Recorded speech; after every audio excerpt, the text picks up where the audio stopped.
बिस्मिल्लाहिर्रहमानिर्रहीम।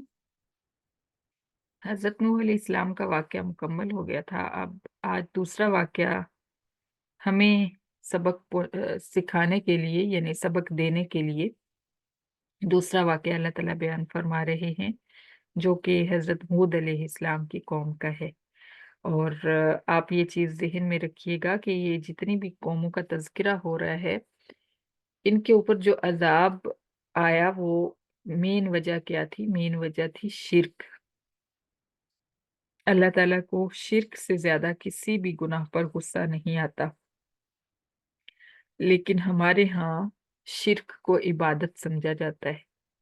और फिर सोचिए कि जब शिर्क को इबादत समझा जाने लगे, तो उस वक़्त अल्लाह ताला को कितना ज़्यादा गज़ब दिलाती होगी ये बात, कि हम शिर्क करते हैं इबादत बना के। अल्लाहु अकबर! तो शुरू करते हैं। अल्लाह ताला फरमाते हैं कि हमने कौम आद की तरफ उनके भाई हूद को भेजा, यानी उसी कौम के अंदर से एक नबी मबूस फरमाया जिसका नाम हूद था। क़ाल या कौम अब्दुल्लाह मा लकुम मिन इलाहिन गैरुह। वही पैगाम जो हर पैगंबर ने, हर नबी ने अपनी कौम को दिया और खिताब फरमाया कि ए मेरी कौम, तुम्हारा अल्लाह के अलावा कोई माबूद नहीं है।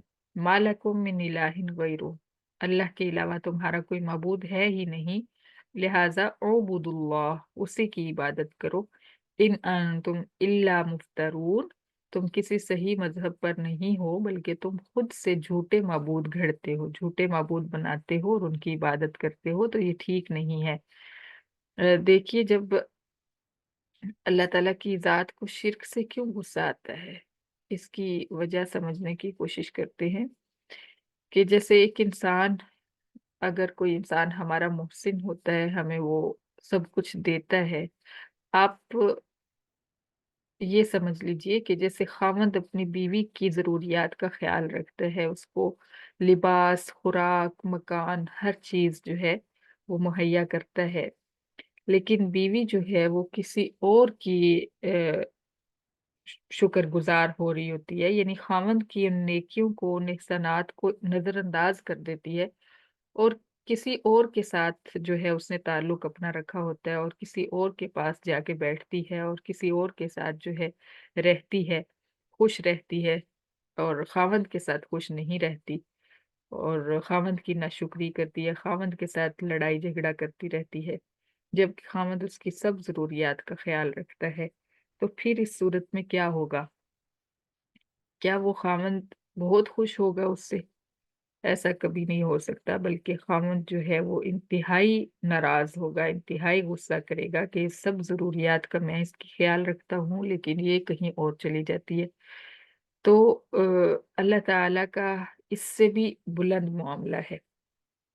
खामंद तो चलिए आपको लिबास, खुराक, मकान देता है, लेकिन अल्लाह ताला वो ज़ात है जिसने हमारा ये पूरा जिस्म उसने अता फरमाया। इसके अंदर बाहर उसने निज़ाम चलाया और फिर उसने पूरी दुनिया, पूरी कायनात बनाई हमारे लिए।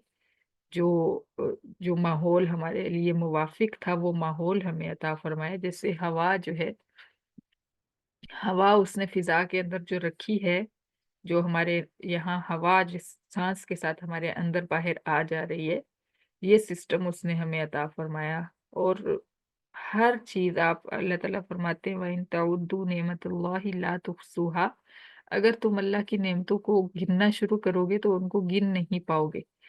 तो वो ज़ात जिसने तख्लीक की है आपकी, जिसने आपको बनाया है, जब आप उसका ही इनकार करके किसी दूसरे के पास चले जाते हैं, किसी दूसरे के आगे सर झुकाते हैं, किसी दूसरे को के सामने जाके रोते हैं कि आप मेरी ज़रूरतें पूरी करें, तो उस वक़्त अल्लाह ताला को सबसे ज़्यादा गुस्सा आता है और अल्लाह ताला फरमाते हैं कि मैं शिर्क कभी भी मुआफ़ नहीं करूँगा।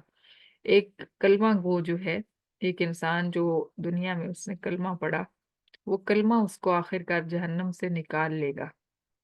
चाहे उसने कितने भी गुनाह किए, बड़े-बड़े गुनाह किए उसने, उन गुनाहों का की सज़ा भुगतने के बाद, यानी जितना अरसा अल्लाह ताला चाहेंगे उसको जहन्नम में रखेंगे, जब जहन्नम उसके गुनाहों को دھو دے گی، پاک کر دے گی، اس کو جلا کے ختم کر دے گی، تو اس کے بعد اللہ تعالیٰ اس کے کلمہ طیبہ لا الہ الا اللہ محمد الرسول اللہ کی وجہ سے اس کو اس جہنم سے نکال لیں گے۔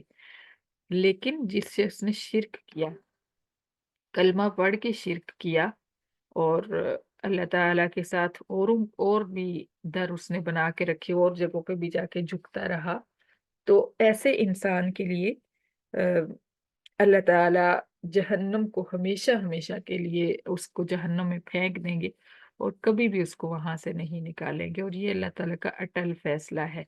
یعنی مشرک جو ہے وہ ہمیشہ ہمیشہ کے لیے جہنمی ہے، اور اس کے لیے کسی کو بخشش کی دعا کرنے کی بھی اجازت نہیں ہے۔